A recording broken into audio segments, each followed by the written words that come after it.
Պետը, մի միլիոնանոց քաղաքի քաղաքապետը ընտրվել է 75,000 ձայնով։ Ու սրա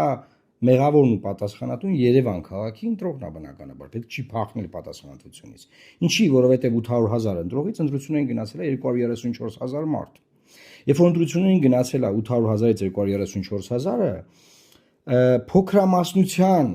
ներկայացուցիչը, այս քաղաքը կառավարում է փոքրամասնությունը, 75,000 ձայնով ընտրվել է քաղաքապետ միլիոնանոց քաղաքում։ Եվ այս այլանդակությունը, որ տիրում է այս քաղաքում, հիմա շարունակենք, դա հետևանքներ ունի բնականաբար, չէ՞, որ դու մի բան ես անում, դա հետևանք կա, քաղաքացին, որ մի բան անում է, չի գնում ընտրության, դա ունի է հետևանք, սա դրա հետևանքն է, գնացինք առաջ։ 20 հարգանի, 30 հարգանի շենքեր են սարքում, այդ ավտոները որտեն կայնելու, այդ երթևեկությունը ցանելու, ինչ ես բերել, լցրեք դիչաբանը մեն հրաբարեկի կետրոնում բերել շենք սարքել։ Ամեն քայլափոխին փոսերել, դե հիմա ոնց էր այդ փոսերը ստեղծել են, այդպես է թող բարի լինի քաղաքապետարան է, զբաղվի դրանով։ Փողոցում այսպես յամեկ է, մեջներով ենք, լողանալով ենք անցնում։ Որտեղ խցանում չունի։ Ուրիշ տարբերակ չկա։ Իշխանությունը պետք է փոխվի։ Եթե փոխվի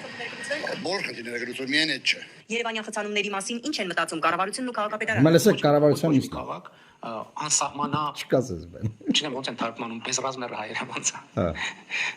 անչափ չի էլի Հիմա ով է մեղավոր խցանումների համար լսեք հասկանանք որ այս իրավիճակը ստեղծվում է նրանով մենք պետք է ավտոմեքենաների ներմուծման վիճակագրությունը տեսնենք եւ հասկանանք որ մեքենան գալիս է մտնում է այդ նույն փողոցը Մեր շատ խցանումներ առաջանում են, որովհետև օրինակի համար վերջի վարկյանին ընդեղի լույսի տակով անցած մարդը գնում է եւ կանգնում է խաչմերուկի մեջտեղում եւ դա էական մեծ դեր ունի, այսինքն Պատկերացնեք Ավինյանը ինչ ասում ժողովուրդ։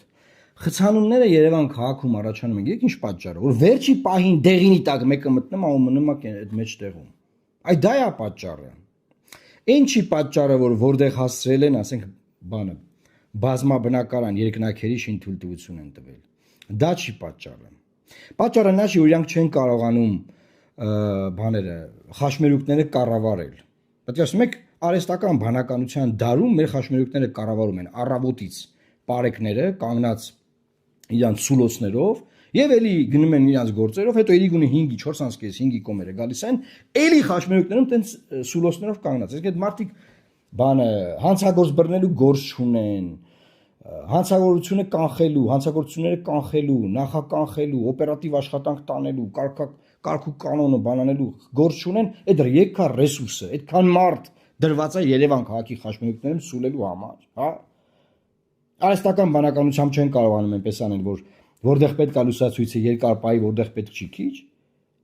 Պրոբլեմը գիտեք ինչի մեջ է, որ այս մարդիկ չեն կարող ոչ մի բան կառավարեն։ Չի ստացվում, որ փորձել ենք, տեսել ենք արդեն։ Всё, հələ չեն կարողանում ոչ մի բան չեն կարողանում կառավարեն։ Եվ մի միլիոնանոց քաղաքում 75,000 ձայնով ընտրված քաղաքապետ